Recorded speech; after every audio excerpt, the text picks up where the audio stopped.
The great happiness. बुद्धं शरणं गच्छामि।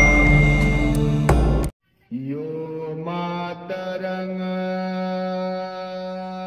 पितरं वा जिन्नकं गतयो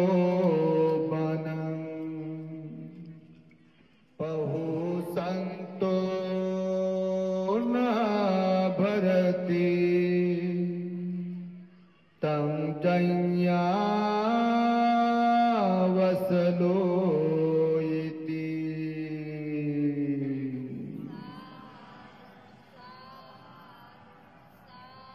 संपूर्ण विश्वाला ज्यांनी सुख शांती मानवता तथा दुःख मुक्तीचा आर्य संदेश दिला, असे ते दुःख मुक्तीचे मार्गदाता दुःख मुक्त महामानव महान कारुणिक तथागत भगवान सम्यक संबुद्ध तथागतांनी आपल्या शुद्ध प्रज्ञेतून निर्मिलेला सद्धम्म आणि त्याच सद्धम्माचा गेली 2500 वर्षांपासून सातत्याने अहोरात्र प्रचार आणि प्रसार करणारा पूजनीय भिक्खू संघ या महान आणि सर्वश्रेष्ठ अशा त्रिरत्नांना प्रथमतः त्रिवार अभिवादन करतो, ज्यांच्या महान आणि असीम त्याग प्रभावामुळे आपल्याला जो हा अनमोल असा बुद्ध धम्म लाभला आणि ज्यांच्यामुळे आपल्याला हे एवढे मोठे वैभव प्राप्त झाले,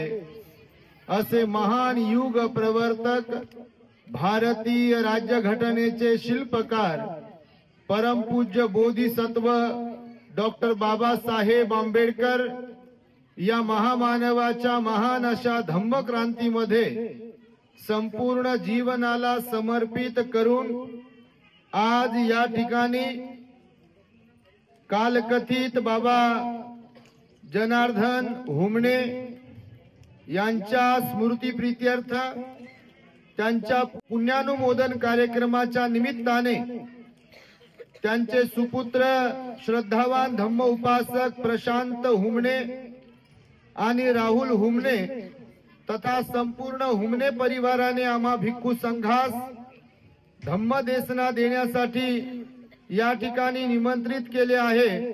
तेव्हा माझ्या समवेत धम्म मंचावरती उपस्थित असलेले प्युरिटी ऑफ माइंड या यूट्यूब चॅनलचे संचालक पूजनीय भिक्खू धम्म बोधीजी थेरो, ज्यांनी आताच आपणा सुंदर अशी धम्मदेसना देऊन उपकृत केले असे सर्च रिसर्च या यूट्यूब चॅनलचे संचालक पूजनीय भिक्खू यन धम्मानंदजी थेरो, त्याचबरोबर आपल्या परिसरात वास्तव्य करणाऱ्या आर्या भिक्खुनी सुमेधा, संपूर्ण हुमणे परिवार, संपूर्ण गावकरी मंडळी, आपल्या मडेघाट तालुका लाखांदूर जिल्हा भंडारा येथील सर्व श्रद्धावंत उपासक उपासिका आणि आजूबाजूच्या गावातून ब्रह्मपुरी वळसा किंवा इतर ठिकाणावरून धम्मदेसना श्रवण करण्यासाठी या ठिकाणी उपस्थित असलेले आपण सर्व श्रद्धावंत उपासक उपासिका बालक तथा बालिकांनो, तद्वतच दी ग्रेट हॅपीनेस या आपल्या यूट्यूब चॅनलचे सर्वच दर्शक, सर्वप्रथम तुम्हा सर्वांच्या प्रती मंगल मैत्री सद्भावना व्यक्त करतो आणि आपणा सर्वांच्या दुःख मुक्ती करिता तथागत भगवान बुद्धांद्वारा शिकविलेल्या धम्मोपदेशास प्रारंभ करतो। आपण सर्वांनी शांत, एकाग्र आणि श्रद्धायुक्त चित्ताद्वारे या अनमोल बुद्धवाणीला आपल्या हित सुखाकरिता श्रवण करावे, ग्रहण करावे।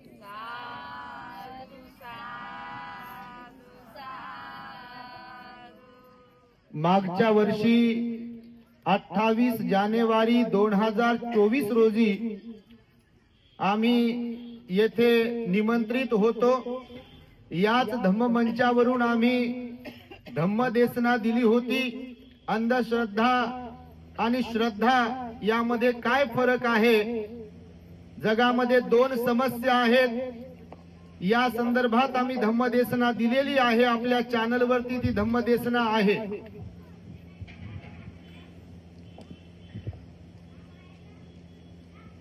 आणि या वर्षी सुद्धा प्रशांत हुमणे यांनी आम्हाला निमंत्रित केलाय. खरं तर महान पुण्याचे हुमणे परिवार भागीदारी बनत आहे. मागच्याही वर्षी त्यांनी आग्रहपूर्वक निमंत्रित करून आम्हाला इथे बोलावलं आणि याही वर्षी त्यांच्या वडिलांचं ऍक्च्युअली 6व्या महिन्यामध्ये निधन झालंय. पण त्यांचा पुण्यानुमोदनाचा कार्यक्रम भिक्खू संघाच्या हस्ते करायचा आहे आणि फक्त पूजा वंदनाच करावयाची नाहीये, तर त्यांच्या निमित्ताने, बाबांच्या निमित्ताने लोकांच्या कर्णपटलावरती बुद्धाची वाणी, बुद्धाचं वचन पडावं, लोकांमध्ये परिवर्तन व्हावं, लोकांमध्ये धम्म जागृती व्हावी, हा शुद्ध हेतू श्रद्धावंत धम्मोपासक प्रशांत हुमणे आणि त्यांच्या परिवाराचा आहे. आणि त्यामुळे याही वर्षी त्यांनी आम्हाला बोलावलं, निमंत्रित केलाय. तेव्हा सर्व उपस्थितांना मी सूचना करेल, श्रद्धावंत उपासक प्रशांत हुमणे, राहुल हुमणे आणि त्यांच्या संपूर्ण परिवाराने हे जे काही महान पुण्य संपादन करीत आहेत, एकदा आपण सर्वांनी त्यांच्या या दानाचं, या पुण्याचं अनुमोदन म्हणून साधुकार द्यावे. खर तर हा कार्यक्रम छोटेखानीही करता आला असता आणि लोक करतात. लोकांना वाटते बापा लोकांना बोलवलं तर जेवू खाऊ घालावं लागेल, मंडप टाकावं लागेल आणि त्यात भंतीजीला बोलवलं तर मग लांबच्या भंतीजींना बोलवलं तर त्यांना गाडी भाडं द्या, जीवरदान द्या, अजून दान पुण्य करा, त्याच्यात पैसा जाते की काय. म्हणून बऱ्याच ठिकाणी लोक काही फार मोठा कार्यक्रम करीत नाहीत. हा कार्यक्रम त्याला अपवाद आहे आणि हा कार्यक्रम एवढ्या मोठ्या प्रमाणात तुम्ही सुद्धा इथे उपस्थित आहात, तुम्ही खरं तर सर्व निमंत्रित आहात. त्यामुळे एवढा कार्यक्रम करणे म्हणजे हे पुण्यवान लोकांचं लक्षण आहे, ज्यांच्यामध्ये दानाबद्दल श्रद्धा आहे, ज्यांच्यामध्ये शीलाबद्दल श्रद्धा आहे, ज्यांच्यामध्ये ध्यानाबद्दल श्रद्धा आहे, एकंदरीतच ज्यांच्या मनात त्रिरत्नांच्या प्रती श्रद्धा आहे, तेच लोक असं पुण्य संपादन करू शकतात. आणि त्यामुळे निश्चितपणे हुमणे परिवार श्रद्धावंत आहे, याबद्दल तीळ मात्र शंका नाही आहे. बाबा हुमणे बाबा आपल्यातून निघून गेले, जाणं येणं प्रत्येकाच्या वाट्याला आहे.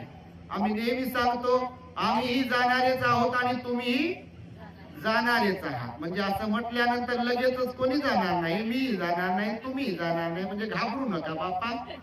नाही तर तुम्ही म्हणाल तर भंतेजीने सुरुवात तर मरण्यापासूनच केली, म्हणते मी मरेल आणि तुम्ही मराल. आम्ही म्हटलं काय, नाही म्हटलं काय, काय आपण इथंच राहणार आहे का? राहणार आहे का? आपल्या कोणाचा पंजोबा पणजी आहे का आता? किंवा असेल कोणाची तर राहील का इथे? कासव तरी 200-300 वर्ष जगते, माणसाला तेवढं आयुष्य आहे का? आणि आता तर बाबा लोक लय लवकर मरत आहे. तरुणपणात मरणाऱ्यांची संख्या आता खूप जास्त वाढली आहे बघा.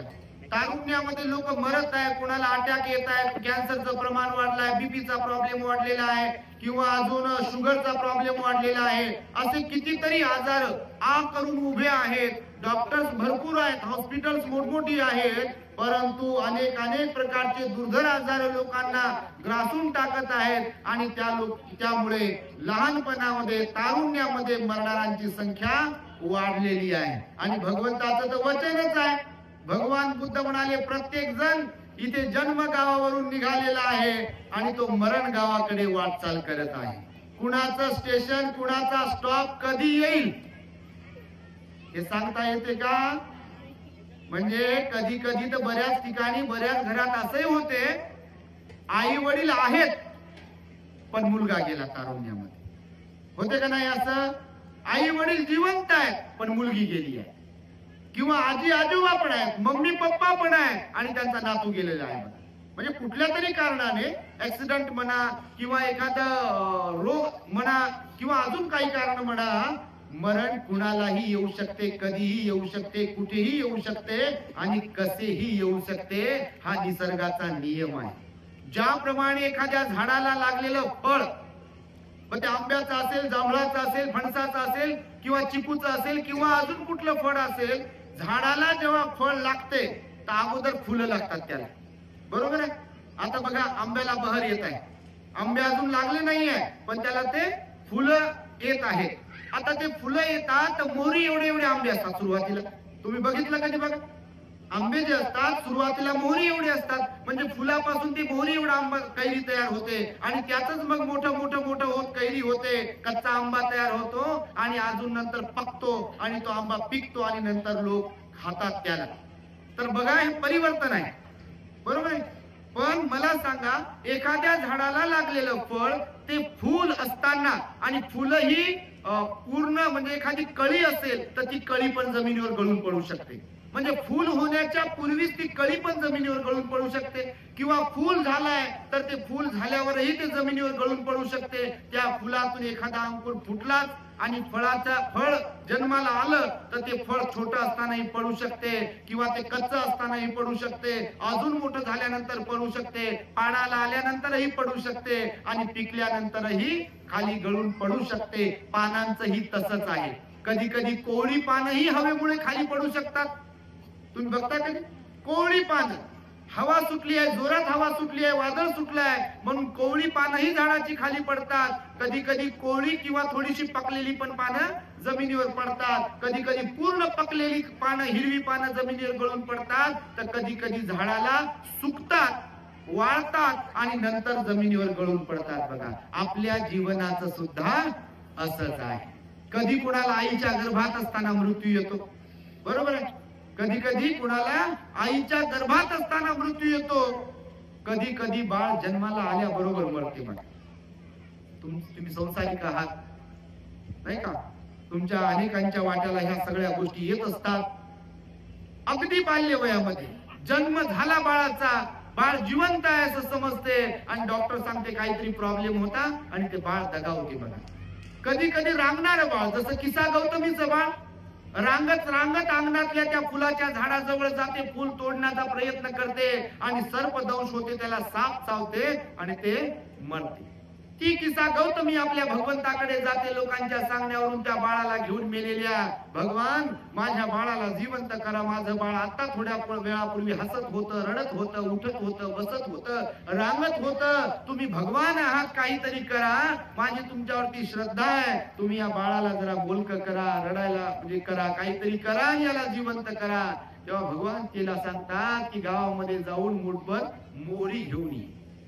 ती गावामध्ये जायला निघते, जाता जाता भगवान तिला सांगतात अशा घरून मोहरी घेऊन ये की ज्या घरचं कधी कोणी गेलेलं नाहीये.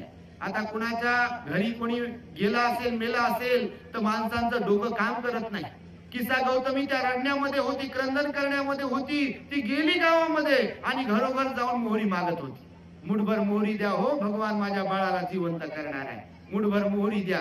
प्रत्येक घरातून तिला मोहरी देतात लोक, पण ते मोहरी घेत असताना भगवंताचं वचन तिला आठवते आणि ती घराच्यांना विचारते प्रत्येकाला की तुमच्या घरचं कोणी मेलेलं तर नाही आहे ना. प्रत्येक घरातून तिला उत्तर मिळते, आमची आई गेली, आमचे बाबा गेले, आमची आजी गेली, आमचे आजोबा गेले, आमचे नवरा गेला, बायको गेली, भाऊ गेला, बहीण गेली, सून गेली, मुलगा गेला, नातू गेला, मुलगी गेली, कोणी ना कोणी गेली आहे. ती तशीच वेडी पिसी किसा गौतमी भगवंताकडे येते, तिला जीवनाचा अर्थ कळतो. भगवान तिला नंतर समजून सांगतात की जीवन असंच आहे, मरण कुणाला कुठे कधी आणि कसे येईल ह्याची जरी शाश्वती नाही आहे, गॅरंटी नाही आहे, पण मरण हे अटळ आहे, ते कोणाला चुकत नाही.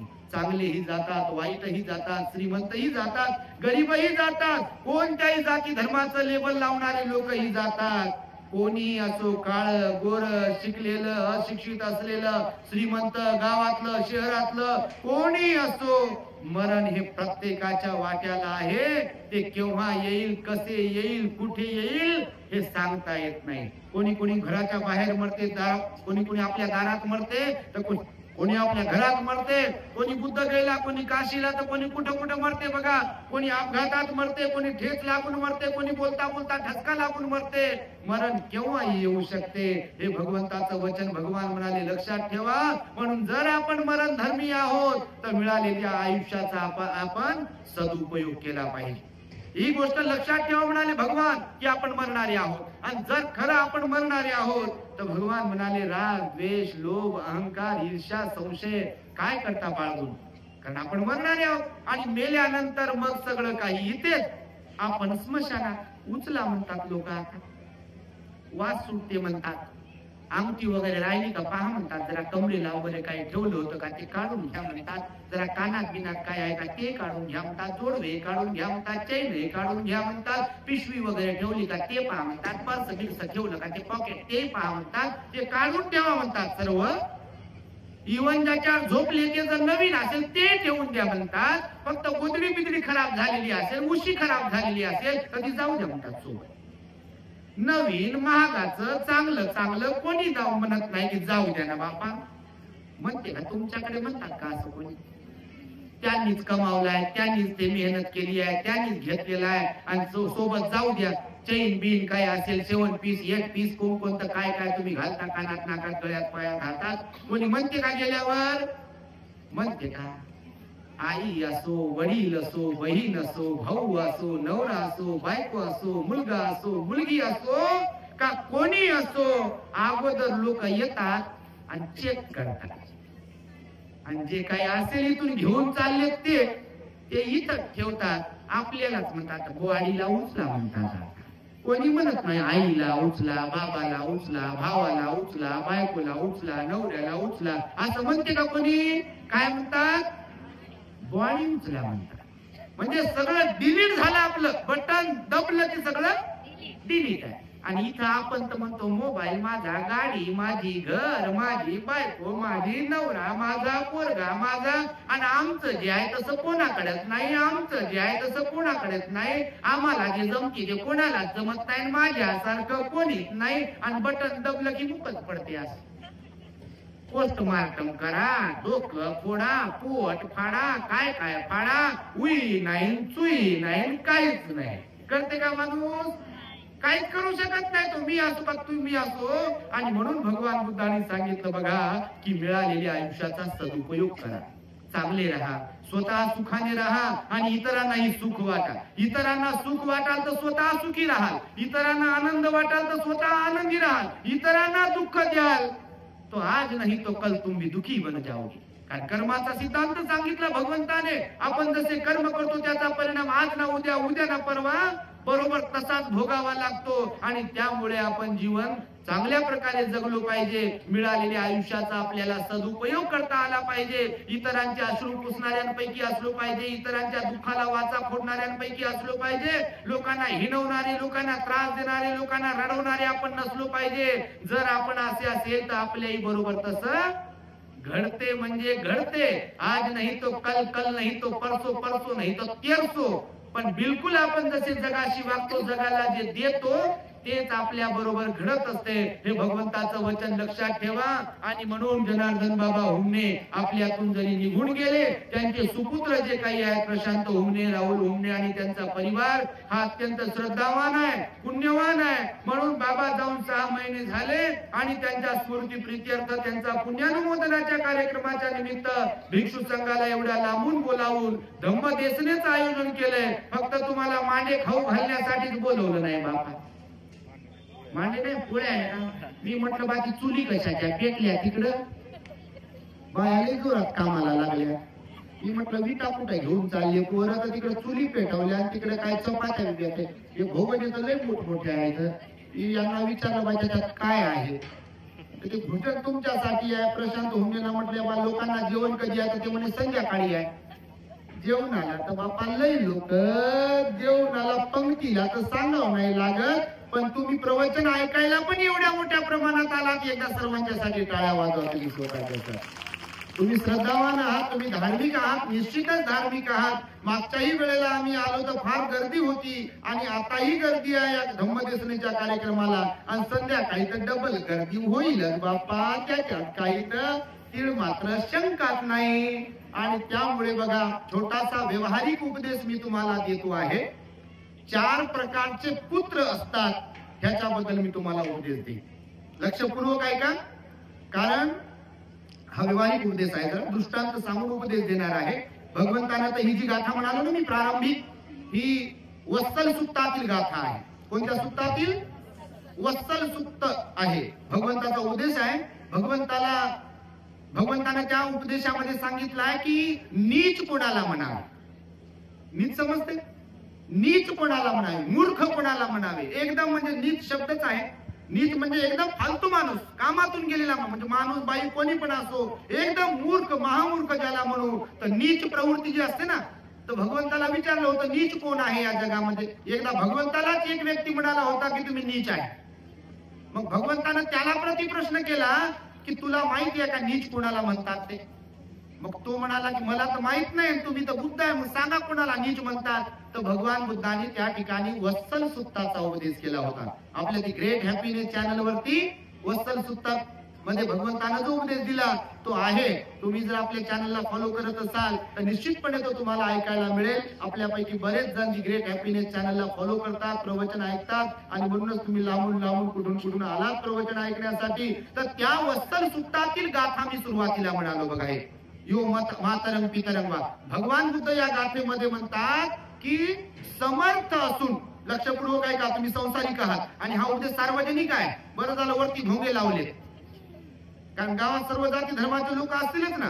आणि हे तर बाबा रेकॉर्ड होते, हे रेकॉर्ड झाल्यावर आपल्या चॅनलवर पब्लिश होते आणि साऱ्या जगाला पर्यंत जाते. आणि आपल्या चॅनलवरचे प्रवचन सगळ्या जाती धर्माचे लोक ऐकतात, त्यामध्ये ते बिलकुल काही शंकाच नाहीये. कारण बुद्ध सर्वांचेच आहे, महामानव सर्वांचेच असतात, ते काय आपली मनोकुल्ली नसतात कोणाचे की आपलेच आहे, बासही काही विषय नाही आहे. तर भगवान बुद्ध म्हणाले वत्सल सुत्तामध्ये समर्थ असूनही, समर्थ म्हणजे समर्थ असूनही म्हणजे सर्व धन दौलत श्रीमंती सर्व काही सोबत आहे. समर्थ असूनही जे कोणी समर्थ असताना देखील आपल्या आई वडिलांची माता पित्यांची सेवा करीत नसतील तर त्यांना वत्सल म्हणावे म्हणतो, म्हणजे नीच समजतो असे म्हणाले भगवान बुद्ध. बघा तुम्ही, माता पितांची सेवा करत नसतील, सर्व काही धन दौलत गाडी घोडी तब्येत बरी असताना देखील माता पितांची हेळसांड करत असतील, माता पितांचा अपमान करत असतील, माता पितांना पाण्यात पाहत असतील, औषधाविना त्यांना मारत असतील, त्यांना जेवण देत नसतील, त्यांची सेवा हातपाय दाबून देत नसतील, त्यांच्या आरोग्याची काळजी घेत नसतील, त्यांना सन्मान देत नसतील, रिस्पेक्ट देत नसतील, तर असे जे लोक असतात पुत्र म्हणून घेणारे ते काय आहेत, नीच आहेत म्हणाले भगवान बुद्ध. आणि जे आपल्याच माय बापाचे होऊ शकत नसतील, जे कोणी असतील. लोक तर लय म्हणतात मी तुमचाच आहे, म्हणतात मी तुमचीच आहे. जे स्वतःच्या माय बापाचे होऊ शकत नाही ते जगाचे होतील काय, ते होतील काय? विचार करा तुम्ही. जे स्वतःच्या मायबापाचे होऊ शकत नाही, स्वतःच्या माता पित्यांचे होऊ शकत नाही, जे स्वतःच्या माता पित्यांना प्रेम करू शकत नाही, जे स्वतःच्या माता पित्यांना जीव लावू शकत नाही, ते दुसऱ्याला काय जीव लावू वाटते का तुम्हाला? म्हणून तुम्हाला सांगतो अशा प्रवृत्ती असतात बघा. जे लोक मारझोड करणारे आहेत, दारू पिणारे आहेत, तिरस्कार करणारे आहेत, अहंकार बाळगणारे आहेत, दुसऱ्याला हिणवणारे आहेत, ते त्यांच्या मायबापाची सुद्धा सेवा करत नाहीत बघा. कारण ती प्रवृत्ती आहे. आणि प्रवृत्ती भगवंताने सांगितलं की समर्थ असूनही मायबापाची सेवा करत नसतील तर असे लोक नीच आहेत. तर मी तुम्हाला सांगतो व्यवहारिक उपदेशामध्ये 4 प्रकारचे पुत्र असतात. पुत्र म्हणजे मुलगा. किती प्रकारचे? आता तुम्ही चेक करा बापा, म्हणू नका कोणाला घरी जाऊन की तू कोणत्या प्रकारचा नाही, तर तुमची अगोदरच फजिती करत असतील तर त्याच्यात तेलच पडेल, पुन्हा आगच भडकेल. कोणाचं ऐकून आले म्हणतील तुम्ही? कोणी सांगितलं तुम्हाला हे? तर तुम्हाला सांगतो सच्चाई खरंच कशी आहे. 4 प्रकारचे पुत्र, त्याच्यात पहिला पुत्र आहे, पहिला प्रकार पुत्राचा त्याला म्हटलेला आहे लेनदार पुत्र. लेनदार कोणता? लेनदार लोन घेता की नाही तुम्ही? लोन घेता ना, गाडी घोडी आपला घरासाठी लोन घेतात लोक, कर्ज घेतात लोक. आणि मग कर्ज घेतल्यावर ज्यांच्याकडून घेतलाय त्यांना परतफेड करावी लागते. लोन जर उचलले तर हप्ता भरावा लागते. जर गाडीचं लोन घेतलाय आणि हप्ता जर भरला नाही तर बँक काय करते? गाडी घेऊन जाते. घरावरती जर होम लोन घेतलाय आणि त्याचे जर हप्ते फेडत नाही आहे तर बँक काय करते? त्या घराचे कागदपत्र घेऊन घेते. बरोबर आहे. तर लेनदार पुत्र हा पहिला प्रकार सांगतो. लेनदार पुत्र कसा? बघा, मुलगा म्हणून जन्माला आला घरी, माता पितांकडे मायबापाने जन्माला घातलं. जन्माला घातल्यापासून तुम्ही मायबाप म्हणून काय करता? त्याचं काहीतरी देणं आहे जणू काही. अगोदरच त्यानं तुम्ही त्याच्याकडून कर्ज घेतलं, आता परत फेड करायची जणू काय. मागच्या जन्मात तुम्ही कर्ज घेतले त्याच्याकडून, आता परत फेड करायची. तर लहानपणापासून त्याला बूट दे, सॉक्स दे, चप्पल घे, मोबाईल पाहिजे तर मोबाईल घे, टीव्ही पाहिजे तर टीव्ही दे, कम्प्युटर पाहिजे, लॅपटॉप पाहिजे, अँड्रॉइड मोबाईल पाहिजे, अजून काय काय पाहिजे, चांगलं कॉलेज पाहिजे, चांगले क्लासेस पाहिजे, चांगली स्कूल पाहिजे, आणि गाडी पाहिजे, सायकल पाहिजे, फोर व्हीलर पाहिजे, त्याला सगळं काही. परत पॉकेट मनी पाहिजे रोज खर्चायला. त्यानं तिकडे दारू पिवो का बिड्या ओढो का अजून काय काय करो. आणि तरी सोयीकीच्या वेळेस सांगायचं माया पोऱ्यासारखा पोरगा कोणाचाच नाही म्हणते बापा. म्हणजे दुसऱ्याची आशेच आमचाच विपुदी. पोरीच्या बाबतीत सोयीकीच्या वेळेस म्हणते बा आमच्या पोरीसारखी पोरगीच नाही म्हणते कोणाची. म्हणजे आमच्या पोरीसारखी कोणाचीच पोरगी नाही, याचा अर्थ दुसऱ्याच्या पोरी अशा, आमची तेवढी चांगली. आता किती लबाडी आहे, किती खोटारडेपणा झाला असा, बरोबर का नाही. ठीक आहे ना बा, चांगली असेल तर चांगलीच गोष्ट आहे, पोरगा चांगला असेल तर चांगलंच गोष्ट आहे. पण आपल्याला चांगलं म्हणायचं दुसऱ्याला हिनवायचं हे कोणी शिकवलं नाही का. आणि म्हणून बघा हे सगळं काही करतात, आणि करता करता मग त्याचं लग्न लावून देतात. लग्न लावल्यावर तर बापा बायको येते, म्हणजे सूनबाई येते. आणि ती सूनबाई चांगली निघली तर बरी, नाही तर 6 महिन्यात म्हणते बापा तुझी माय नको, म्हणते तुझा बाप आहे नको, तुझा भाऊ आहे नको, तुझी बहीण आहे नको, मी जर तुला पाहिजे तर या घरातून चाल म्हणते बाहेर, दुसरीकडे घर आपलं तयार करू. आणि बाल्या म्हणते ठीक आहे म्हणते बाई, मग आता काय करू. तुम्ही नाही बाप्पा, पण काही काही बिलकुल असेच आहे. तुम्हाला सांगतो, बापाने लग्न चांगलं टोले जंग लावून दिले, लहानवर लग्न लावले, चांगली पोरगी पाहून दिली, शिकवले, नोकरीला लावले, सगळं काही जीवाचं रान करून आपल्याला घेतलाय. पण 6च महिन्यात काहीतरी गोळी भेटते, कोणतं इंजेक्शन भेटते तुम्हालाच माहित बापा. आता तुम्ही संसारिक आहात, 6च महिन्यात स्वभाव बदलते. ज्या आईच्या हातचा स्वयंपाक खूपच गोड लागायचा, आता ते गोड लागत नाही, त्याच्यात काहीतरी कमी जास्त पडते. आणि दुसरा स्वयंपाक, नवीन स्वयंपाक फार चवदार लागतो म्हणतात लोक, आम्हाला सांगतात म्हणून कळते बापा. बरं झालं आम्ही इकडं तुम्ही तिकडं. तर पहिला जो पुत्र आहे बघा, सांगतो आहे लेनदार पुत्र, घ्यायचंच काम करते, मायबाप देत राहतात, घ्यायचंच काम करते. बिलकुल जसं काही एखादा लोन घेतलेली बँक आहे, ती बँक तशी वसुली करते. किंवा एखादा सावकार आहे, तो सावकार आपल्याला पैसे देतो आणि नंतर आपल्याकडून वसूल करतो. अगदी त्याचप्रमाणे तो मुलगा करत असतो. जो लेनदार पुत्र आहे तो मायबापाकडून घेतो घेतो घेतो, काहीच देत नाही, आणि नंतर मायबापाला वाऱ्यावर सोडून देतो. बघा आहे का ना लेनदार, बिलकुल लेनदार आहे. काहीच म्हणजे मायबापाला देत नाही, मायबापाकडूनच घेते.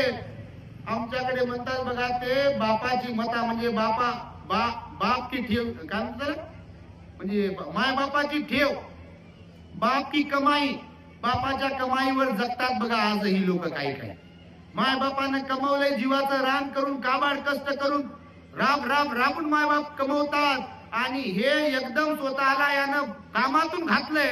दारू पिते, तंबाखू खाते, बिडी पिते, लोकांना त्रास देते, भांडण आणते, कोर्ट कचेरी करते, मायबापाला परेशान करते. आणि मायबाप बिचारे त्याला मुलगा आहे म्हणून जीव लावू हे देऊ का ते देऊ का, पोळ्या बनवून देऊ का तुला. रात्रीच्या 2 वाजता आलं तरी आई म्हणते बाबू तुला भूक लागली का, काही बनवून देऊ का तुला. आईचं भयंकर प्रेम असते हो, आई सारखं तर कोणीच नाहीये, बापासारखं तर कोणीच नाहीये. म्हणून मी प्रशांत हुमणे, राहुल हुमणे आणि त्यांच्या परिवाराच्या प्रती खरोखर विशेष मंगल मैत्री व्यक्त करेल की बाबाच्या नावाने हे पुण्य संपादन करत आहे. बाबा तर निघून गेले, पण हे एवढं मोठं पुण्य आहे आज की बाबांच्या नावाने त्यांनी धम्मदेसनेचा कार्यक्रम ठेवला. तुम्हा सर्वांना ही धम्मदेसनेची संधी उपलब्ध करून दिली. आणि म्हणून बघा असे पुत्र असावे. भगवान बुद्ध म्हणाले पुत्र असे असावे, माता पितु उपठानं पुत्रदारस्य संगहो अनाकुलाचकं म्हणता येतं मंगलमुत्तमं. आई वडिलांची सेवा करणारे मुलं पाहिजे असतात. कारण आई वडिलांनी मुलांना लहानपणापासून लहानाचं मोठं केलेलं असते, जीवाचं रान करून बोटाला धरून चालायला शिकवलेलं असते, या तोंडातून बोलायला शिकवलेलं असते. खायला येत नाही तेव्हापासून खीर खाऊ घालू का, अन्नप्राशन करते, चमचनं दूध पित नसेल स्तनाचं तर ते बॉटल मध्ये दूध टाकून त्या बाळाला पाजवते. त्याला जर काही झालं तर इकडं एकदम शरीराचं काबरं होते बघा, आईचं वडिलाचं परेशान होतात. जर वडिलाला काही होत असेल, त्रास होत असेल, परेशान होत असेल तर एवढा जीव असतो माता पित्यांचा लेकरांमध्ये. पण काही मुलं हे सगळं विसरून जातात बघा. ते मुलं अभागी आहेत की ज्यांना माता पित्यांची सेवा करण्याची मानसिकता राहत नाही. ते मुलं अभागी आहेत असं समजू शकतो. अपुण्यवान ते मुलं आहेत की ज्यांना माता पित्यांची सेवा करण्याचा चान्स मिळत नाही, संधी मिळत नाही, किंवा त्यांची तशी पात्रता नसते. आणि म्हणून बघा, लेनदार मुलं असतात, काही घेत राहतात, देत काहीच नाही. भगवंतानं सांगितलेलं आहे माता पित्यांची सेवा केली पाहिजे, सांभाळ केला पाहिजे. कारण त्यांनी आपल्याला लहानाचं मोठं केलंय, शिकवलंय, गाड्या घोड्या नोकरी सगळं काही त्यांनी दिलंय. म्हणून प्रत्येक मुलाने आपलं इति कर्तव्य समजून घेतलं पाहिजे. आपलं कर्तव्य समजून माता पित्यांची सेवा केली पाहिजे. म्हणून पहिला प्रकार सुद्धा सांगितला पुत्राचा. बाबा तुम्ही महिला तर जास्तच राहतात सगळ्या ठिकाणी, म्हणून हे म्हणले बा की माईक मध्ये याच्यातच बोला, म्हणजे भुंग्यातच गावाला ऐकायला गेलं पाहिजे. कारण उपदेश सगळ्यांच्यासाठीच आहे. खरोखर पुण्य भाव आहे हा त्यांच्या मनामध्ये. खरं तर नाही तर स्पीकर लावला असताना एवढंच ऐकवलं असतं तर मग तुम्हाला भेटलं असतं. पण त्यांचं म्हणणं आहे बा की जे आले नाही गावातले लोक, आता आपल्या देशामध्ये धर्माचे अर्थ लय वेगवेगळे सांगतात लोक, म्हणून लोक धर्माच्या नावावरून सगळे आपल्या देशातले लोक एकदम एकाचं तोंड दुसरीकडे, दुसऱ्याचं तोंड तिसरीकडे आहे. भगवंताचा उपदेश, संतांचा उपदेश मात्र सर्वांच्यासाठी असतो. म्हणून हा भोंग्यावरती उपदेश ऐकवला जाते, ही फार जमेची बाजू आहे. पहिला पुत्र समजला, लेनदार पुत्र असते की नाही, असा बिलकुलच असते, तुम्हाला सांगतो. दुसरा पुत्र सांगितला दुश्मन पुत्र. कोणता? दुश्मन पुत्र असतो. दुश्मन पुत्र कसा असतो? पदोपदी मायबापाच्या डोळ्यात अश्रू आणतो, मायबापाला फसवतो, मायबापाला त्रास देतो, प्रचंड वेदना देतो. आज आम्ही पाहतो सोशल मीडियावर काही ठिकाणी बातम्या येतात, कोणी आईला मारते, कोणी बापाला मारते, कोणी बहिणीला मारते, कोणी भावाला मारते, तर कोणी कोणाला विचारत नाही. बहिणीला बोलत नाही, भावाला बोलत नाही, आईला बोलत नाही, नाही का, कुणाला बोलत नाही. बघा, अशा कितीतरी घटना घडतात आपल्या देशामध्ये. खरं तर हा देश बुद्धाचा देश आहे, हा देश महापुरुषांचा आहे, हा देश संतांचा आहे ना.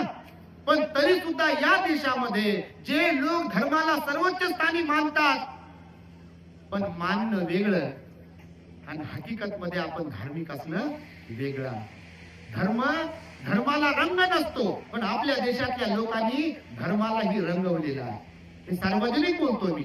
मग बौद्ध लोक असो, हिंदू असो, मुसलमान असो, ख्रिश्चन असो की अजून कोणत्या धर्माचे असो, जे फक्त हात जोडण्यापुरतं म्हणजे धर्माला धर्म मानतील, जे फक्त फुलापुरतं, दिव्यापुरतं, तुपापुरतं, पाया पडण्यापुरतं धर्माला धर्म समजतील आणि हकीकत मध्ये धर्माचं पालन करत नसतील, तर ते लोक धार्मिक नाही तर अधार्मिक आहेत असं मी समजतो. तुमच्या माहिती धर्म म्हणजे काय, तर तुमच्यात माणुसकी असली पाहिजे, मानवता तुमच्यामध्ये असायला पाहिजे, कारुण्याचा भाव तुमच्यात असायला पाहिजे, दयेचा भाव तुमच्यात असायला पाहिजे, परोपकाराचा भाव तुमच्यामध्ये असायला पाहिजे, दुसऱ्याला मान सन्मान देण्याचा भाव असायला पाहिजे, आई वडिलांची सेवा करण्याचा भाव तुमच्यात असायला पाहिजे, बायको लेकरांचा नीटपणे व्यवस्थितपणे सांभाळ करण्याचा भाव तुमच्यात असला पाहिजे, समजूतदारपणा तुमच्यात असला पाहिजे, तर तुम्ही धार्मिक आहे. विनम्रता तुमच्यात असायला पाहिजे, तर तुम्ही धार्मिक आहे. तुमच्यामध्ये प्रामाणिकपणा असायला पाहिजे, तर तुम्ही धार्मिक आहे. आणि हे सद्गुण जर तुमच्यात नसतील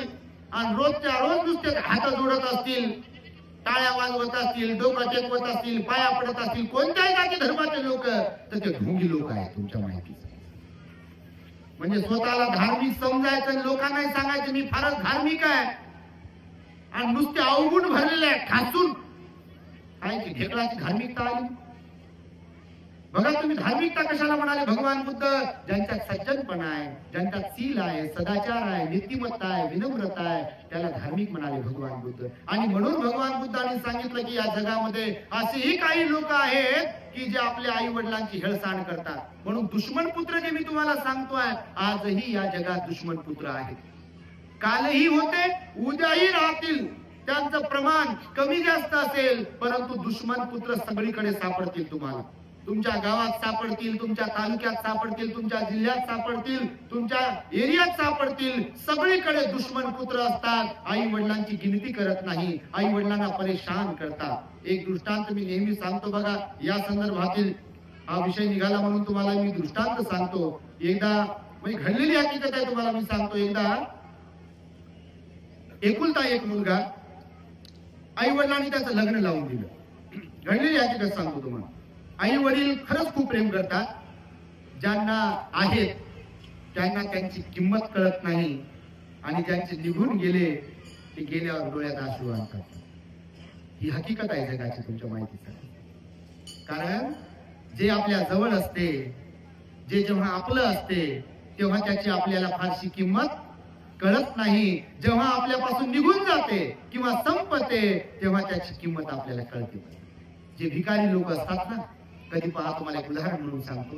जे गरीब लोक असतात ना, त्यांना भाकरीची किंमत आहे बघा. जमिनीवर पडलेली शिळी, चटणी, ठेचा किंवा एकदम 2-3 दिवसाची भाकरी पण ते आनंदाने खातात बघा, प्रसन्न चित्ताने खातात. आणि ज्यांचं पोटम फुगलंय, भरलंय सोन्याच्या पात्रात खाऊ खाऊ, त्यांच्या समोर काही ठेवलं की चालत नाही म्हणते. आपल्याला हे खात नाही म्हणते, ते खात नाही म्हणते, हे सहन होत नाही, ते सहन होत नाही म्हणते. आणि जे गरीब आहे त्यांना भाकर मिळत नाहीये, ते मात्र कुठलीही भाकर खातात, कुणाच्याही घरची भाकर खातात, कारण त्या भाकरीची किंमत त्यांना असते. आणि त्यामुळे बघा, एकदा एक दाम्पत्य गावामध्ये राहतात, एक माता पिता, एकुलता एक मुलगा. बऱ्याच दिवसानंतर त्यांना मूल बाळ होत नाही, आणि एक मुलगा होतो. त्यांना लहानाचं मोठं करतात, त्या मुलाला शिकवतात, चांगलं शिकवतात. आणि शिकल्यानंतर त्या मुलाचं लग्न लावून देतात. बायको येते, म्हणजे सुनबाई येते, लग्न होते. खरोखर काही दिवस, काही वर्ष चालते गाडी त्यांची, आणि भांडण होतात. मग सुनबाईचं आणि सासऱ्यांचं पटत नाही, आणि मग मुलाचे पण आणि मायबापाचे भांडण होतात. आणि भांडण टोकाला जाते. टोकाला भांडण गेलं की मग मुलगा म्हणते, सुनबाई म्हणते, आम्ही इथं राहत नाही म्हणते, तुम्ही तुमचं राहा, आम्ही आता चालल्या जातो. आणि मग तो मुलगा बायकोला घेते आणि शहरात जातो. भंडार शहर आहे, तो जिल्हा आहे ना तुमचा. समजा तर काही बडे घाटला राहत होते ते दाम्पत्य, त्यांचा मुलगा लहानाचा मोठा झाला, शिकवला, लाडा कौतुकानं वाढवलं, बायको करून दिली. आणि नंतर मग पटत नव्हतं, भांडण होत होता, वाद होत होता, मारामारी, या सगळ्या गोष्टी होत होत्या. आणि मग ते मुलगा पण रागाने भांडण करून आणि सुनबाई पण भांडण करून त्या म्हाताऱ्या आई वडिलांना सोडून शहराच्या ठिकाणी राहायला गेले. तिकडे त्यांना मुलगा झाला काही वर्षानंतर. असं करता करता 10 वर्ष लोटले बघा. किती वर्ष? 10 वर्ष लोटले. आता त्यांचा मुलगा झाला होता, त्यांना एक 10 वर्षाचा त्यांचा मुलगा होता. आणि तो मुलगा झाला, एक वेळ शहरामध्येच राहत होत्या काही, त्यांचं व्यवस्थित चाललं होतं. पण मायबापाकडे हे 10 वर्षापासून गेले नव्हते. तो मुलगा, ही सुनबाई आपल्या गावी 10 वर्षापासून गेले नव्हते. कारण असा वाद बघा, एकदा कुणाच्या बद्दल मनामध्ये जर गाठ मारली ना, तर काही काही लोकांना गाठ सोडता येत नाही. भगवान बुद्ध म्हणाले, गाठी सोडता आल्या पाहिजे. सगळ्या गोष्टी धरूनच ठेवल्या नाही पाहिजे. कारण लोक मेल्यावर मग त्यांच्या आठवणी करून काय उपयोग आहे. मग ती आई असो, का मुलबाळ असो, बायको असो, नवरा असो, भाऊ असो, बहीण असो, ती कोणी असो बघा. कारण आपली माणसं आपलीच माणसं असतात, आणि चुकत कोण नाही. फक्त मान्य करणं न करणं हा विषय वेगळा आहे. आणि चुकत खरंच कोण नाही. प्रत्येक जण इथे चुकतो, प्रत्येकाकडून चुका होतात. अरहंत आणि बुद्धाकडूनच चुका होत नाही. प्रत्येकाला ते मुक्त झालेली असतात. 8 लोक धर्म प्रत्येकाच्या वाट्याला येतात. आणि म्हणून तो मुलगा, त्याची बायको हे 10 वर्षापासून शहरामध्ये राहत असतात. आई वडिलांची यांना आठवण येत नाही. आई वडिलांच्या बद्दल पक्की गाठ मारून ठेवली. त्या आई वडिलांच्या बद्दल राग एकदम, की आई वडील बरोबर नाही. हा विचित्र मानसिकता असते बघा. अशी जर कोणाची असेल, फार विचित्र मानसिकता, नीच प्रवृत्ती आहे. खरोखर भगवंतानं सांगितलं वत्सल सुक्तामध्ये, की असे लोक नीच असतात, जे आपल्या लोकांना, ज्यांचे अनंत उपकार असतात. या जगामध्ये बुद्धानंतर, अर्हतानंतर, महापुरुषानंतर, भिक्खू संघानंतर सर्वात जास्त उपकार जर आपल्यावर कोणाचे असतात, तर ते कोणाचे असतात? आई वडिलांचे माता पित्यांचे उपकार असतात बघा. भगवंत एका ठिकाणी म्हणतात उपदेश करताना, जर कोण्या मुलांनी आपल्या आई वडिलांची सेवा करायची, त्यांच्या उपकाराची परतफेड करायची म्हणून आई वडिलांना कडी खांदी घेऊन जरी मलमूत्र वरच्यावरीच केलं त्यांचं, तरी सुद्धा त्यांच्या ऋणातून त्यांच्या उपकाराची परतफेड मुलं करू शकत नाहीत. म्हणाले भगवान बुद्ध, आई वडिलांचे एवढे अनंत उपकार असतात, कारण आई वडिलांचं जे मन असते मुलांच्या बद्दलचं, तसं मन या जगात कोणाचंच नसते बघा. तुम्हाला सांग, खरं प्रेम जर आपल्यावर कोण करत असतील तर कोण करतात खरं प्रेम? रिअल प्रेम, निरपेक्ष प्रेम कोण करते? कोणतीच अपेक्षा न ठेवता कोण प्रेम करते आपल्यावर? बाकीचे तर अपेक्षा ठेवून प्रेम करतात. माय बापाचे कसे असतात ती अपेक्षा ठेवत नाही. तर 10 वर्षांना अशी एक घटना घडली की हे शहरात गेले होते की नाही निघून. शहरात एक जत्रा भरली, यात्रा जत्रा तुमच्याकडे भरत असेल, भरते काय? भरते बापा, जत्रा तर लय भरतात कुठं कुठे. तर जत्रेमध्ये मग हे दोघं नवरा बायको गेले आपल्या पोराला घेऊन 10 वर्षाच्या जत्रेमध्ये एन्जॉय करण्यासाठी गेले. तर जत्रेत गर्दी होती. मग गर्दी होती तर त्यांचा मुलगा हरवला.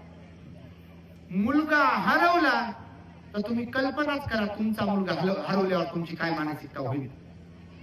काय मानसिकता होईल? तुम्ही गेले पब्लिक मध्ये आणि मुलगा हरवला, सारा ध्यान मन भान विसरून जाते, जीव लागत नाही, तळमळ तळमळ तळमळ जीव करते बघा माय बापाचा. आणि या दोघांचं तसंच झालं. ती बाई रडत होती, छाती बडवून घेत होती, त्या माणसाला म्हणत होती, तुम्ही काय करत आहे? बघा शोधा, आपला बाळ कुठे गेला आता दिसत नाही. अर्ध्या तासानंतर हे पोलीस स्टेशनला गेले कंप्लेंट देण्यासाठी, रिपोर्ट देण्यासाठी. पोलीस स्टेशनला रिपोर्ट दिला, आमचा मुलगा हरवला. नंतर मग माईक वरती त्यांनी अनाउन्समेंट केली आणि तो मुलगा अर्ध्या पाऊण तासाने सापडला. मुलगा जसा सापडला तर या बायकोचं रडणं, क्रंदन करणं, परेशान होणं, हातपाय थरथर थरथर कापणं, ती बेशुद्ध होणं, हे सगळं नवरा पाहत होता. आणि ते पाहून त्याच्या मनामध्ये आईच्या बद्दल प्रेम जागलं. कुणाच्या आईच्या बद्दल? स्वतःच्या आईच्या बद्दलचं प्रेम जागलं. कारण या आईचं पाहिलं ना त्यानं प्रेम. या आईचं काळीज कसं फाटत होतं, ही कशी थरथर थरथर कापत होती, ही कशी बेशुद्ध होत होती, ही कशी परेशान होत होती, ही कशी क्रंदन करत होती, रडत होती, टाहो फोडत होती, छाती बडवून घेत होती. हे पाहिल्यानंतर याच्या काळजाला, हृदयाला पाझर फुटला. दगडालाही पाझर फुटतो बघा. बोर टाकतो, काळ्या दगडातून पाणी निघते बघा. विहीर वगैरे तुम्ही कधी पाहिले? त्या काळ्या दगडातून पाणी येते ना. पाझर म्हणतात, तुमच्याकडे काय म्हणतात? पाझरच म्हणतात का? बाबा तुम्ही कोणतं दुसऱ्या देशात थोडी राहतात आणि तुम्ही तर तसे लयच हुशार. तर मग तो गेला बस स्टँडला. बाजूला बस स्टँड होतं. आता यांना जायचं होतं त्यांच्या नगराला. हे मेन बस स्टँड होतं जवळ. त्या मेन बस स्टँड मध्ये गेलं आणि यानं 2 तिकीट काढले गावाकडचे. कोणाच्या गावाकडचे? स्वतःच. बायकोला म्हणे चाल, आणि बायकोला बसवलं. लक्झरी. बायको म्हणे कुठं चाललो म्हणे आपण? ते म्हणे आपण चाललो म्हणे आपल्या गावी. ते बायको म्हणे कशा आलं? हा म्हणे मला माझ्या आईची आठवण आली म्हणे. बायकोने केलं तोंड वाकड. ते लय जमते बापा, तुम्हाला नसेल जमत पण काही ना लय जमते. जीव मलाच लावा म्हणते, जीव माझ्या माय बापाला लावा म्हणते, आणि तुला ज्यानं जन्म दिला त्यांना नको लावू म्हणते जीव. माझ्या माय बापाला जीव लावल्यावर माझ्या नवऱ्यासारखा नवराच नाही म्हणते कोणता. तुम्ही नसाल बापा तशा, पण काही काय बिलकुल अशाच आहे. तर हिचं तोंड झालं वाकड. तिला वाटलं बापा आता नवरा आपल्या हातून जाते की काय. 10 वर्ष बांधून ठेवला होता पक्काच्या पक्का, गाठ मारून. आता नवरा तर चालला हातचा असं वाटत होतं तिला.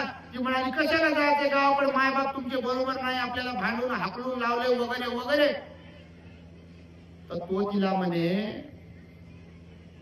आता मी पाहिजे म्हणे तुझ्याकडे, आपला पोरगा हरवला होता तेव्हा तुझ्या ती आई जागी झाली होती.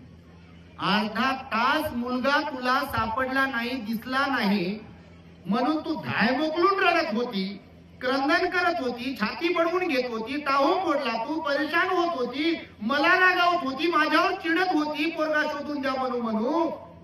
एवढा त्रास अर्ध्या तासात मुलगा बाजूला झाला, हरवला म्हणून जर तुला होत असेल तर माझ्या आईला सोडून मी 10 वर्ष झाले, तिला किती त्रास होत असेल, तिथं म्हातारी आहे, ती किती परेशान असेल, ती किती क्रंदन करत असेल, तिचाही मी एकुलता एक मुलगा आहे. समजते तुम्हाला काय म्हणायचंय? आणि तो म्हणाला की तुझं मी ऐकणार नाही, मी गावाकडे जाईन, तुला यायचं तर ये, मी गावाकडे जाणार आहे. आणि ते गेले गावाकडे. आईला किती आनंद झाला असेल तुम्ही कल्पना करू शकता. एखाद्या आईचा एकुलता एक मुलगा, ठीक आहे ना, भांडण झालं, आईचंही चुकलं असेल, आई बोलली असेल, बापही बोलला असेल, किंवा काय जे व्हायचं ते झालं असेल ना, कोण बोलत नाही. एक हाताने टाळी वाजते काय? दुसऱ्याला शहाणपणा शिकवताना आपण कसं बोलतो? एका हाताने टाळी वाजत नाही. आणि मग मायबापांचं समजा बोलले, मायबाप काही बडबड केली समजा, आणि काही चुकले असेल म्हातारपणात त्यांचं, तर आपलं चुकत नाही का? चुकते की नाही? बिलकुल चुकते आपलं. आणि म्हणून तो जेव्हा आपल्या गावी गेला, जेव्हा आईनं पाहिलं बा आपला पोरगा आला, तर तुम्हाला काय सांगू, त्या आईला किती आनंद झाला. ती आई अशी डोळ्यात अश्रू आणून टाळून फोडत आनंदाश्रू गाळत होती. मला बाबू आला माझा, मला भेटण्यासाठी. आणि त्यानं पण आईला मिठी मारली, आईच्या पाया पडला, आईला तब्येत वगैरे विचारली. आईचं मन भरून आलं. बघा, हे जमायला पाहिजे जीवनामध्ये. आई मेल्यावर काय करता अश्रू ढाळू? बुंदी जेवायला केली का, नुकती जेवायला केली का, लाडू केले का, काय काय केलं, काय करता त्याला? लोक खायला येतील, आपण खाऊ घालून, झाला विषय संपला. आई वडिलांना प्रेम द्या. मी नेहमी व्यवहारिक बोलत असतो, याची गरज आहे तुमच्या माहितीसाठी सांगतो, आणि भगवंतानंच शिकवलं आहे तुमच्या माहितीसाठी सांगतो. माता पितू उपठान, आई वडिलांना प्रेम करा. बायकोवरही प्रेम करा बापा, पण आई वडिलांवरही प्रेम करा. नुसतं बायकोवरच प्रेम करतात काही काही लोक. अहो करा बापा, भगवान असे नाही म्हणाले की बायकोला जीव लावू नका, बायकोवर प्रेम करा. बिलकुल बायकोला जीव लावला पाहिजे, लेकरांनाही सांभाळलं पाहिजे, पण आई वडिलांना सुद्धा प्रेम दिलं पाहिजे. म्हातारपणात त्यांचा आधार बनले पाहिजे तुम्ही, म्हातारपणात त्यांची काठी बनले पाहिजे तुम्ही, कारण तेव्हा त्यांना गरज आहे तुमची. जशी आपण लहान असताना आपल्याला मायबापाची गरज होती, आता म्हातारे मायबाप झाले, त्यांना आपली गरज आहे. आणि त्यामुळे तुम्हाला सांगतो, दुश्मन मुलगा हा दुसरा प्रकार आहे. दुश्मन मुलगा असतो ना, बिलकुल बायकोला परेशान करणारे काही मुलं असतात, ते दुश्मन. तिसरा प्रकार सांगितला, उदासीन मुलगा. तिसरा प्रकार कोणता? उदासीन. उदासीन म्हणजे काही काही मुलं असे असतात, पुत्र, त्यांना काहीच देणं घेणं नसते, न्यूट्रल असतात. ते न्यूट्रल आहे कशाचं म्हणता? ते एकदम असे काय म्हणू त्याला, शिळपट. शिळपट समजते का तुम्हाला? नाही समजत. इकडे कोणता शब्द आहे बापा? कामातून गेलेला. म्हणजे हे आमच्याकडे तिकडे राहते शाळेत आयती म्हणजे बिलकुल आळशी, उदासीन. काय हातावर हात ठेवून बसायचं, जेवण ताट समोर आला, खायचं झोपून राहायचं, खायचं झोपून राहायचं, बस एवढं.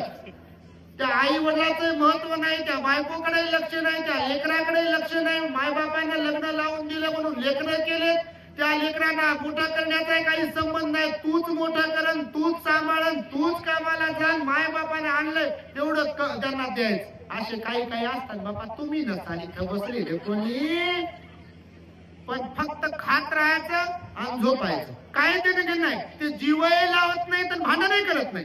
असे काही काय असतात बघा. माहिती काही काही लोक सांगतात, भंतीजी यांना काय झालं असेल. आम्ही म्हणतो बाबा आम्हाला काय माहिती यांना काय झालं ते.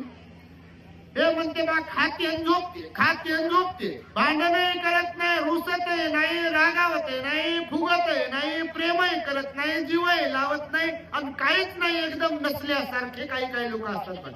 असून नसल्यासारखे लोक काही काही असतात, त्याला उदासीन म्हटलं. पुत्र कोणता पुत्र? उदासीन पुत्र. असून नसल्यासारखे. कोण भांडण केलं आपल्या घरी, बा कोणी त्रास देत आहे, कोणी परेशान करत आहे, कोणाची नजर आहे आपल्या घरावर, त्यांना काही देणे घेणे नाही. ते खाईल आणि झोपून राहील. अशा असतात बघा. बिलकुल त्याला काय म्हणू, अकर्तृत्ववान त्याला म्हटलेलं आहे. निष्क्रिय शब्द आहे बघा त्याला. कोणता शब्द आहे? निष्क्रिय, काहीच करत नाही. तर हा तिसरा प्रकार सांगितला बघा, उदासीन पुत्र. आणि चौथा आणि शेवटचा प्रकार सांगितला, सेवक पुत्र. कोणता प्रकार सांगितला? सेवक पुत्र. सर्वोत्तम सर्वश्रेष्ठ पुत्राचा प्रकार जर कोणता असेल म्हणाल तर कोणता? सेवक पुत्र. माता पित्याची सेवा करेल, मूल बाळ बायकोचा पण व्यवस्थित सांभाळ करेल. आणि म्हणून महामंगल सूत्रात माता पितू उपठानम उत्तदारस्य संग हो असं म्हणाले भगवान बुद्ध. म्हणजे माता पित्याची सेवा करा आणि मूल बाळ बायको यांचा सांभाळ करा. तर लोकांनी उलट ऐकलं. काही सेवा करते बायकोची आणि मायबापाला म्हणते मी सांभाळतो म्हणते. आता मायबाप काय सांभाळायची गोष्ट आहे का? सांभाळतात कुत्र्याला, सांभाळतात मांजरीला, सांभाळतात बकऱ्यांना, सांभाळतात म्हशीला, सांभाळतात बैलांना, गायींना. मायबापाला सांभाळेल तर कोण? मायबापाला सांभाळत नसतात, मायबापाची सेवा करत असतात. मूल बाळ बायको यांचा सांभाळ करायचा असतो भगवंताने सांगितलेला आहे. आणि त्यामुळे हे पुन्हा एकदा होमणे परिवाराच्या बद्दल मंगल मैत्री करतो. मला जास्त मुद्दा म्हणून बोलत नाही आहे मी, कारण आमची प्रकृती तशी काही जशी दिसते तशी नाही आहे. आतमध्ये त्रास होतो, रोजची धावपळ आहे आणि परेशानी होते जरा. पण बाबासाहेबांच्या उपकाराची आम्हाला जाणीव आहे, त्यामुळे आम्ही सगळीकडे फिरत असतो. आणि त्यामुळे प्रशांत होमणे यांनी आम्हाला इथे बोलावलं. फार आनंद झाला आम्हाला. तुम्ही बाबासाहेबांच्या विचारांची पण जाणीव ठेवली पाहिजे. तुम्ही पण आचरणिक असले पाहिजे. बौद्ध स्वभावाने बौद्ध बनले पाहिजे. नुसतं आज खरं तर विहाराचा पण मला वाटतं मूर्ती प्रतिष्ठापना झाली होती आजच्या दिवशी. बुद्ध रूप प्रतिष्ठापनेचा पण वर्धापन दिन आहे बघा. आणि बरोबर 30 तारीख आमच्याकडून प्राप्त झाली प्रशांत हुमणेंना. आणि त्याच तारखेला म्हणजे मागच्याही वर्षी कार्यक्रम त्यांनी आयोजित केला आणि याही वर्षी भंतेजींना निमंत्रण दिलं आणि भंतेजींना बोलावलं या ठिकाणी. एकदा पुन्हा त्यांच्यासाठी तुम्ही साधुकार दिला पाहिजे.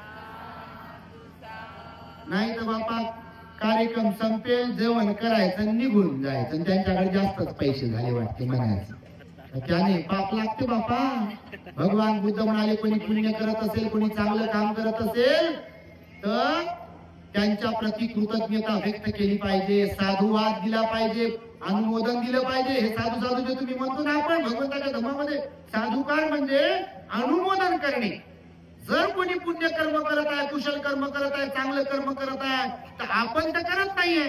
मग आपण करत नाहीये तर तोंड वाकडं करण्याच्या ऐवजी मोठ्या मनाने, प्रसन्न चित्ताने, आपल्याला तर झालं नाही, आपल्याकडून तो होत नाहीये, पण कोणीतरी फार चांगलं काम करत आहे, पुण्याचं काम करत आहे, एवढ्या लोकांना बसवलं इथे आणून, एवढ्या लोकांना बुद्धाची वाणी ऐकवली, एवढ्या लोकांमध्ये परिवर्तन व्हावं, लोकांचं प्रबोधन व्हावं, असं महान पुण्य कोणीतरी करत आहे. आणि मग जे कोणी करत आहे तर त्याच्या प्रती आपण कृतज्ञता व्यक्त केली पाहिजे, अनुमोदन केलं पाहिजे. आणि त्यामुळे आम्हाला इथे बोलावलं. हा व्यवहारिक उपदेश खरं तर तुम्हाला आम्ही दिला.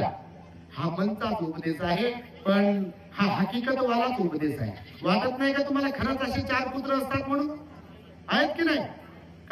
काही प्रत्येकच घरात या 4 पैकी एक प्रकार असतो. आणि जर 2 मुलं असतील तर 2ही प्रकार असतात. कधी कधी एखादं चांगलं निघते, एखादं बीज चांगलं निघते आणि एखादं बीज किडकच निघते. आणि ते किडक लय परेशान करते. आणि मग मायबाप बिचारी म्हणजे चांगलं बीज निघालंय त्याला जीव लावतात. साहजिकच आहे. थोडंफार तर होतेच, तर तू झुकतेच ना. कसं नाही झुकणार? झुकेल की नाही? हे पहा, गुणवत्तेला कोणी महत्व देते? माणसं इथून तिथून माणसंच आहेत, पण माणसांची गुणवत्ता वेगवेगळी आहे. म्हणून सगळ्याच माणसांना सारखीच किंमत दिली जाते काय? दिल्या जाते का? दिल्या जात नाही. महिलाच असतील, पण ज्या गुणवान असतात, सिलवान असतात, नीतिवान असतात, चारित्र्यवान असतात, दुसऱ्यांना मदत करतात, समाजाला जोडण्याचं काम करतात, धार्मिक असतात, त्यांना किंमत आहे. आणि ज्या बिलकुल काहीच कामाचं नाही त्यांना किंमत राहील का? पुरुषांचं पण असंच गणित आहे. जे पुरुष चांगले आहे, सिलवान आहे, गुणवान आहे, बिलकुल माणसं जोडण्याचं काम करतील, धार्मिक आहेत, विनम्र आहे, त्यांना किंमत आहे. आणि जे बिलकुल कामातून दारू पिलेले असतील त्यांना म्हणतील का येता का आमच्याकडे जरा चहा घ्यायला? म्हणेल का कोणी? म्हणेल का? कसे म्हणतील बापा? जे बिलकुल लोकांना फितवण्याचं काम करते, लोकांना परेशान करण्याचं काम करते, लोकांना पेटवण्याचं काम करते, त्यांना कोणी जवळ करेल का? तुमच्या सहवासात राहू देता का? म्हणेल का कोणी? पण जे चांगले आहेत त्यांच्या सहवासात राहण्याची इच्छा होते का नाही आपल्याला? बिलकुल होते, हे बुद्धाचं वचन आहे. आणि त्यामुळे पुनश्च एकदा मी उमने परिवाराच्या प्रती मंगलमैत्री व्यक्त करतो. आपण आम्हाला इथे बोलावून हे महान पुण्य, खर तर आमचंही महान पुण्य आहे, कारण धम्मदान देणं हे सर्वश्रेष्ठ दान देणं आहे. भगवंतानं म्हटलं आहे की सब्बदानम धम्मदान दिनाकी, आणि बुद्धाचा उपदेश करणं हे फार महान पुण्य आहे आमचं. आणि त्यामुळे आपल्या प्रती, सर्वांच्या प्रती, आणि विशेष म्हणजे कालकथित जनार्दन बाबा हुमणे हे आपल्यातून जरी निघून गेले असले तरी त्यांच्या स्मृती प्रीत्यर्थ हुमणे परिवाराने हे महान पुण्याचीवर परिष्कार अर्थदान देऊन आणि ही धम्मदेशन आयोजित करून पुण्य संपादन केलाय. तुम्ही सुद्धा तुमचे माता पिता जर गेलेले असतील किंवा जेव्हा कधी जातील किंवा कुठलाही कार्यक्रम असेल तेव्हा चांगल्या सिलवान गुणवान कुठल्याही विद्वान भिक्खूंना बोलवून धम्मदेशनेचा कार्यक्रम आयोजित करत राहा.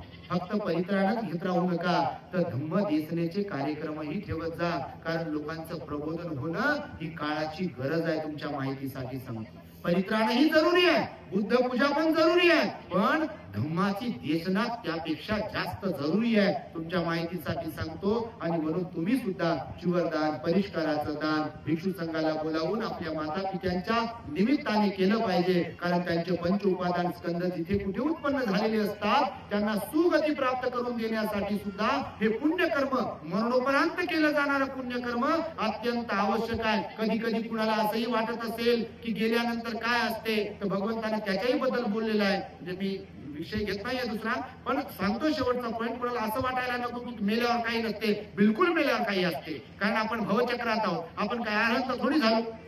म्हणजे एखादी व्यक्ती गेली, अरहंत होऊन जर गेली तर ती मुक्त आहे, त्यांच्यासाठी काही करण्याची आवश्यकता नाही आहे. पण भगवान बुद्ध जर म्हणाले सर्वसामान्य लोक जेव्हा जातात तर त्यांच्यासाठी, त्यांच्या स्मृती प्रीत्यर्थ आपण दान पुण्य केलं पाहिजे.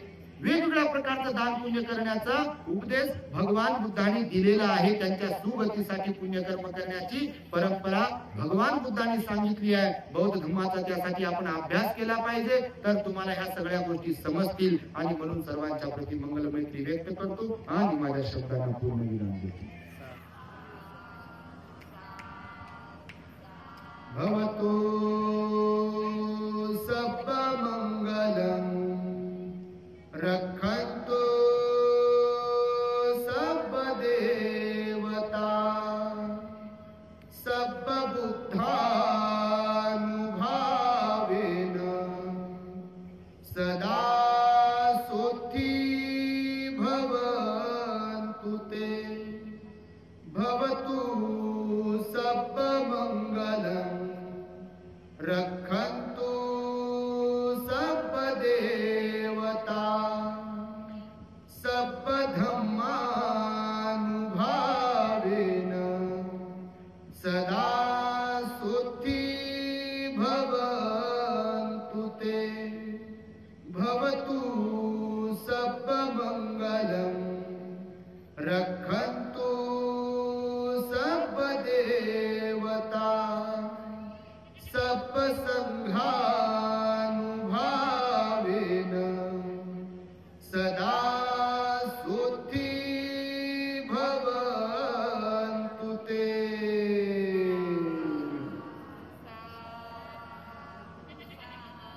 बुद्धं नमामि, धम्मं नमामि, संघं नमामि.